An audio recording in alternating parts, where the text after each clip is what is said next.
భారత్ పాకిస్తాన్ల మధ్య మరోసారి యుద్ధ మేఘాలు కమ్ముకుంటున్నాయి. ఈసారి భారతదేశం నిర్ణయాత్మకంగా వ్యవహరిస్తోందని, పాకిస్తాన్కు గట్టి బుద్ధి చెప్పి తీరుతుందనే విషయమై స్పష్టమైన సంకేతాలు లభిస్తున్నాయి. దేశ విభజన కాలం నుంచి పాకిస్తాన్ భారతదేశం పట్ల ఎన్నో దురాఘాతాలకు పాల్పడింది. మరెన్నోసార్లు భారత్ చేతుల్లో దెబ్బతిన్నది. అయినా ఆ దేశం వైఖరి మారడం లేదు. మతరాజ్యంగా మారడమే పాకిస్తాన్కు ప్రాణాంతకంగా మారుతోందా? ఆ దేశ పాలకులు తొలినాటి నుంచి అనుసరిస్తున్న విధానాలు ఏ గుణపాఠాలు నేర్పుతున్నాయి? నీవు కనుక నా స్నేహితుడివి కాకపోతే ఈ పాటికి నేను నిన్ను చంపేసి ఉండేవాడిని అని ఒక సాయంత్రం ప్రముఖ ఉర్దూ రచయిత సాదత్ హసన్ మంటోతో ఒక హిందూ మిత్రుడు యథాలాపంగా అన్నాడట. దేశ విభజన సమయంలో భారతదేశంలోనే ఉండిపోవాలని నిర్ణయించిన మంటో ఆ మరుసటి రోజే పాకిస్తాన్ వెళ్లిపారు. అక్కడ కూడా పెచ్చురిల్లుతున్న ఉన్మాద పరిస్థితులను, అసహనాన్ని చూసి ఆయన తట్టుకోలేకపోయారు.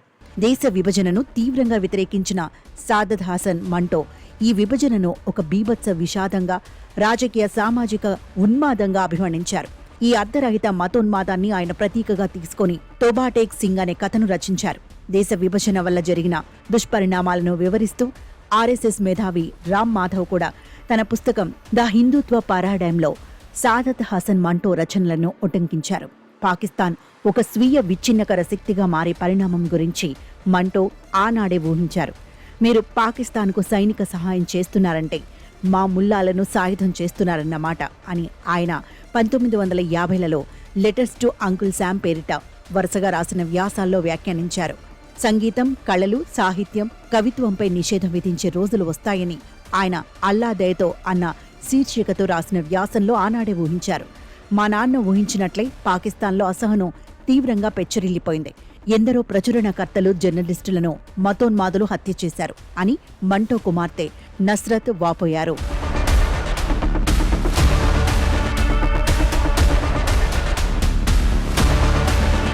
ఇస్లామిస్టులు వేరు, ముస్లింలు వేరు అని ప్రముఖ రచయిత ఇలా తారిక్ ఫతే తన chasing a mirage the tragic illusion of an Islamic state పుస్తకంలో రాశారు. ఇస్లామిస్టులు మతరాజ్యాన్ని కోరుకుంటే ముస్లింలు ఆధ్యాత్మికతను కోరుకుంటారని ఆయన పేర్కొన్నారు. ముస్లింలు ప్రపంచవ్యాప్తంగా వలస పాలనలో కునారిల్లుతున్న పరిస్థితుల్లో ప్రభవించిన పాకిస్తాన్ ముస్లిం ఉదారవాదులకు, వారిలో ఉన్న సూఫీ తత్వానికి, ప్రజాస్వామ్యానికి, బహుళ మతస్థులకు వేదికగా మారుతుందని అనేక మంది కలలు కన్నారు. అయితే విషాదకరంగా ఆ దేశం ఒక మతరాజ్యంగా మారిపోయింది. భారత్ నడిచిన దారిలో సాగలేదు. భవిష్యత్తులో హిందువులు హిందువులుగా, ముస్లింలు ముస్లింలుగా ఉండరని, మతం వారి వ్యక్తిగత విశ్వాసంగానే ఉన్నప్పటికీ వారు ఈ దేశ పౌరులుగా ఉండిపోతారని ప్రకటించిన పాకిస్తాన్ వ్యవస్థాపకుడు జిన్నా ఆ తర్వాత తన మాటలకు కట్టుబడకుండా తన దేశాన్ని మతరాజ్యంగా మార్చారు. దళితుల రాజకీయ హక్కుల కోసం పోరాడుతూ జిన్నాకు సన్నిహితుడైన జోగేంద్రనాథ్ మండల్ దేశ విభజన తర్వాత పాకిస్తాన్ తొలి న్యాయశాఖ మంత్రిగా బాధ్యతలు నిర్వర్తించారు. 1948లో భారత్ పాక్ యుద్ధం, మత కల్లోలాలు తర్వాత ఆయనకు కీలకమైన ఫైళ్లు ఇవ్వటం నిరాకరించారు. ఇస్లాం పాకిస్తాన్ అధికార మతంగా ఆ దేశ తొలి ప్రధాని లియాఖత్ అలీఖాన్ ప్రకటించిన తర్వాత మండల్పై దూషణలు, దాడులు పెరిగిపోయాయి. 1950 అక్టోబర్లో జోగేంద్రనాథ్ మండల్ కలకత్తాకు పారిపోయి రావాల్సి వచ్చింది. పాకిస్తాన్లో మైనార్టీలపై జరుగుతున్న దాడులను ఆయన తన రాజీనామా లేఖలో ప్రస్తావించారు. 1965లో దేశాధ్యక్ష పదవిని నిలబెట్టుకునేందుకు ఎన్నికలను రిగ్ చేసి గెలిచిన అయూబ్ ఖాన్ తనపై ప్రజా వ్యతిరేకతను ఎదుర్కొనేందుకు ఆపరేషన్ జిబ్రాల్టర్ పేరిట వేలాది పాక్ సైనికులను సివిల్ దుస్తులతో కశ్మీర్లోకి పంపారు. ఆపరేషన్ జిబ్రాల్టర్ మాత్రమే కాదు, భారత సరఫరాలను అడ్డుకునేందుకు జమ్మూ కశ్మీర్లో అక్నూర్ వంతెనను స్వాధీనం చేసుకునే లక్ష్యంతో నిర్వహించిన ఆపరేషన్ గ్రాండ్ స్లామ్ కూడా విఫలమైంది. అయినప్పటికీ ఆయనను విమర్శించిన వారిని దేశద్రోహులుగా చిత్రించారు. పాకిస్తాన్ సంరక్షకుడిగా సుప్రసిద్ధుడైన అయూబ్ ఖాన్ మరో దశాబ్దం పాటు అధికారంలో కొనసాగగలరని చాలా మంది భావించారు. 4 ఏళ్లలో ప్రజాగ్రహం ఆయనకు వ్యతిరేకంగా పెల్లుబికింది. 1,00,000 మందిని నిర్బంధించినా, 100 మందిని హతమార్చినా ఆయన గద్దె దిగాల్సి వచ్చింది. 50 లక్షల మంది కశ్మీరీల కోసం 10 కోట్ల మంది పాకిస్తానీయులు ప్రాణాలను పణంగా పెట్టలేమని ఆయన చెంపలేసుకున్నారు.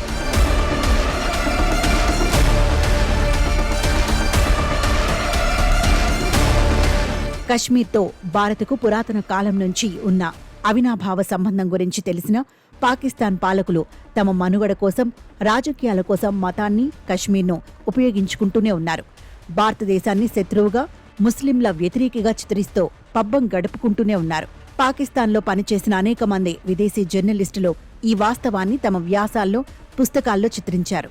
కశ్మీర్ అనేది పాక్ వ్యూహాత్మక సంస్కృతిపై ఆధిపత్యం చెలాయిస్తోందని ద టైమ్స్ విలేకరి అనాటో లెవియన్ తన పుస్తకం పాకిస్తాన్ ఏ హార్డ్ కంట్రీలో వ్యాఖ్యానించారు. ఇదే పాకిస్తాన్కు తీరని నష్టం చేసిందని, దీనివల్ల ఆ దేశం పూర్తిగా విచ్ఛిన్నమయ్యే అవకాశాలు లేకపోలేదని ఆయన 10 ఏళ్ల క్రితమే రాశారు. భారతదేశం తమకు శత్రువని, అది పైకి కనబడినంత బలమైన దేశం కాదని, ఆ దేశంలో లుకలుకల్ని తాము ఉపయోగించుకుంటామని పాక్ సైనికాధికారులు తనకు చెప్పినట్లు ఆయన రాశారు. భారత వ్యతిరేకతే జాతీయవాదంగా ప్రజల్ని ప్రభావితం చేసేందుకు పాక్ ప్రభుత్వాలు, సైన్యం, ఇంటెలిజెన్స్ సంస్థలు నిరంతరం ప్రయత్నిస్తూనే ఉన్నాయని, ప్రమాదకర ఉగ్రవాద శక్తుల్ని పోషిస్తున్నాయని కూడా ఆయన స్పష్టం చేశారు.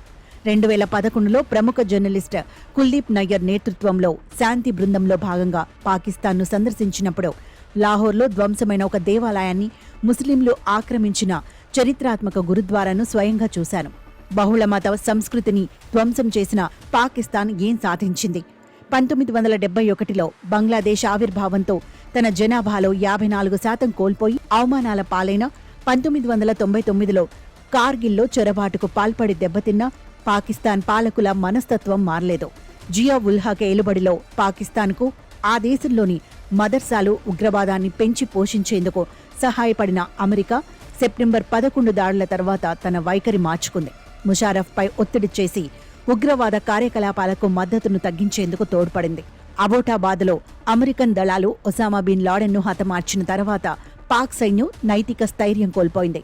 కాబూల్లో అమెరికన్ రాయబార కార్యాలయంపై దాడి చేసిన హక్కానీ నెట్వర్క్ వెనుక పాక్ సైనికాధికారుల హస్తం ఉందని న్యూయార్క్ టైమ్స్ జర్నలిస్ట్ కర్లోటా గాల్ తన పుస్తకం ద రాంగ్ ఎనిమీలో రాశారు.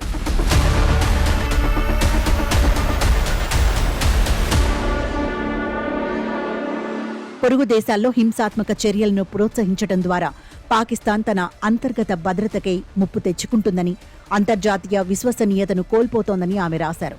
క్రమంగా ఉగ్రవాదంపై పోరులో పాకిస్తాన్ తన మిత్రపక్షం కాలేదని అమెరికా గ్రహించింది. 2001 నుంచి 2003 మధ్య న్యూఢిల్లీలో అమెరికా రాయబారిగా ఉన్న రాబర్ట్ డి భారత్కు పూర్తి మద్దతునియ్యాలని సూచించిన తర్వాత అమెరికా విదేశాంగ విధానంలో మార్పు ప్రారంభమైంది. 1948లో ఐక్యరాజ్యసమితి కాల్పుల విరమణను ప్రకటించిన తర్వాత వేలాది ప్రజలు ప్రాణాలు పోయినప్పటికీ, వేల కోట్ల నిధులు వృధా అయినప్పటికీ నియంత్రణ రేఖ ఒక అంగుళమైన మారలేదు.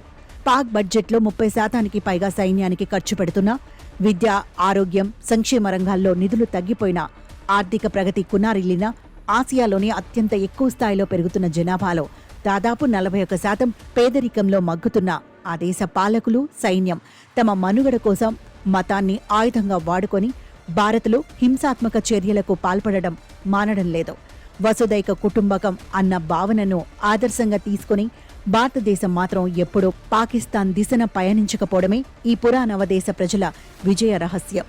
భారత ఉపరాష్ట్రపతిగా ఎంపికైన తర్వాత బీజేపీ మాజీ అధ్యక్షుడు వెంకయ్యనాయుడు తన జిల్లాలోని కుసుమూర్ మస్తాన్వల్లి దర్గాకు వెళ్లి ప్రత్యేక ప్రార్థనలు చేశారు.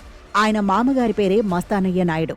కాంగ్రెస్ సీనియర్ నేత జానారెడ్డికి ఆ పేరు నల్గొండలోని జాన్పహాడ్ దర్గా వల్ల వచ్చింది.